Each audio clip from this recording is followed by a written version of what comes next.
皆様こんにちは。今回はスズキのスイフトスポーツ ZC33S の知っておきたい各種設定のやり方を動画でわかりやすくご紹介します。納車日にディーラーの営業マンからある程度説明があったかと思いますが、1秒でも早く運転したいと思っていたせいであまり内容を覚えてないのと、紙の取扱説明書を読むのが面倒な方向けに、とりあえずこれ全部知っておけば大丈夫な設定とやり方をご紹介します。時計の設定の仕方から防犯アラームの設定変更、クルコンのやり方まで幅広く説明するため、ちょっと動画が長くなりますので、動画の下にある概要欄に目次機能をつけてあるので、その機能を使っていただいて自分が知りたい情報を選んで見てもらえたらなと思います。まずは運転する前に知っておくべき操作方法について全て説明して、その後にメーターのディスプレイの設定変更や時計の調整、セキュリティ機能の切り替え方、最後にクルコンなどの設定方法を説明しますので、ぜひ目次機能を使って見ていただけると幸いです。ということで、早速一つ目の運転する前に知っておくべき操作方法について説明していきます。まずガソリンの入れ方ですが、スイスポは廃浴仕様で、ガソリンのレバーは運転席の床のここにあります。このレバーを上に引けば左後方の蓋が開くので廃浴を入れてください。ちなみにガソリンのメーターのところにこんな感じで矢印があるんですが、この矢印が向いてる方にガソリンの蓋があります。これはスイスポだけじゃなく他の車でも同じマークついてるので、レンタカー借りた時に覚えておけば便利ですね。またガソリンの蓋の裏に外したキャップをこういう感じで固定できるので、ぜひ活用してください。次は純正タイヤの空気圧について。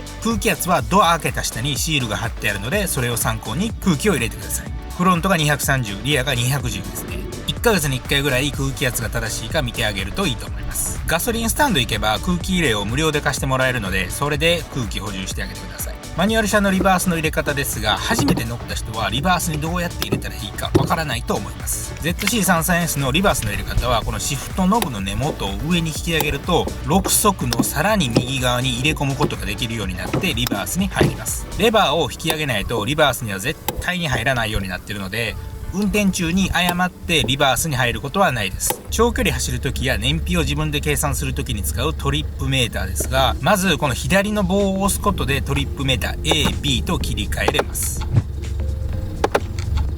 数字を0にする方法ですが、棒を押し込んで長押しすればリセットされて0になります。次にドアミラーの調整方法。これは運転席右側のここにこういうノブがあるので、右側のドアミラーを調整したければ、このノブを右に回してからノブ自体を動かすことでミラーの角度調整ができます。逆に左側を調整したい場合は左に回して調整してあげてください。両サイドとも調整が終われば真ん中のポジションに戻しておくといいと思います。次にドライビングポジションの調整について。運転席はこちらのレバーを上下することで運転席の高さ調整ができます。ハンドルの調整の仕方ですが、ハンドルの下にレバーがあるので、それを引けばハンドルを手前に持ってきて奥にしたり上下に調整できます。自分が一番運転しやすい角度に調整してあげてください。またシートベルトの付け根あたりにシートヒーターのオンオフができるボタンがありますので、それを押せばだんだんと椅子が暖かくなりますね。寒すぎる時は調子いいんですが、眠くなるので気をつけてください。次にワイパーの操作方法について。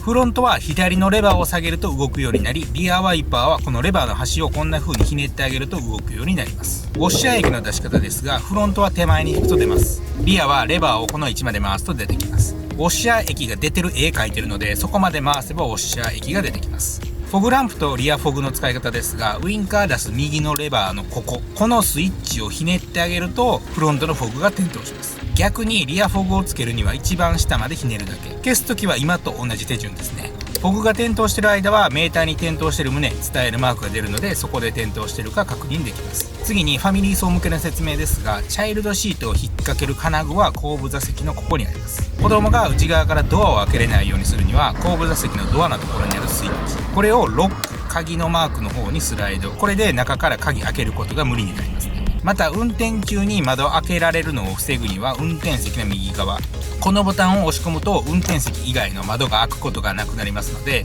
お子さんいるオーナーはぜひ活用してください。後部座席の倒し方はだいぶ簡単で、リアシートの端にあるレバーを引けば倒すことができます。戻すときはそのまま戻すだけで勝手にロックかかりますね。以上が運転前に知っておきたい操作方法でした。とりあえずこれさえ覚えておけばディーラーで説明聞かなくていいかなと思います。次にメーターのディスプレイに表示されている時計や日付の調整、走行時間のリセット方法などを説明していきます。まずは時計の調整の仕方について。これ半年ぐらい乗ってると徐々に時計が狂ってきて、知らん間に5分ぐらい時間がずれてます。時計の調整の仕方ですが、これはめっちゃ簡単で、エンジンかかってる状態でこの今見えている2つの棒、これを同時に押し込みます。そうすると左上に表示されている時計のところが点滅するので、点滅したら右の棒を回して調整します。棒を押し込むと決定。これで時計の調整は終わりです。カレンダーの日付の変更や時計の表示形式の変更はセッティングモードで変更できます。セッティングモードへの切り替え方はインフォボタンか右の棒どちらかを長押し。長押しすると画面がセッティングモードに切り替わるので、棒をひねって時計設定のところに持っていき、棒を押すと決定になり、その画面で時計表示の変更、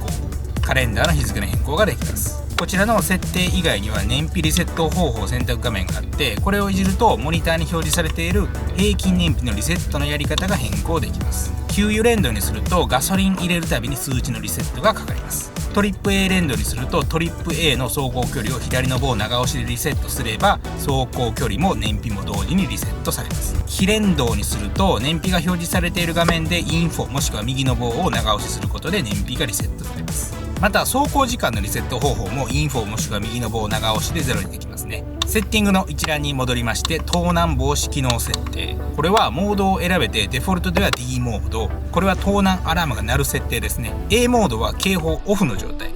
警報オフにする必要ないと思うので、ここは触らずにデフォルトの D モードにしておけばいいと思います。他にもディスプレイ表示を選んでカレンダー表示を選択すれば、こんな感じで日付の表示方法の変更もできます。これ以外にも色々ありますが、時計と日付以外は正直いじらないでいいと思いますので、気になった方は何があるか自分で見ていただけたらと思います。セッティングモードの抜け方は一番下までカーソル持っていくと戻るが出てくるので、それを押してもらったらいつもの画面に戻ります。次にメーターの明るさ変更のやり方ですが、ライトをつけた状態で右の棒をひねれば調整できます。明るさは7段階で調整できます。これもお好みの明るさで調整してあげてください。最後にクルーズコントロールのやり方を説明します。クルコンを使うにはハンドルのボタン、ここを押してください。ボタンを押すとディスプレイの表示が切り替わってこういう画面になります。あとはある程度まで加速して自分の好きな速度になったタイミングでハンドルのボタンをこのセットと書いている側に押し下げると、その速度で固定されます。固定した速度から微調整したいときはこのボタンが上下に動くので、プラスと書いている上側に動かせば速度が上がって、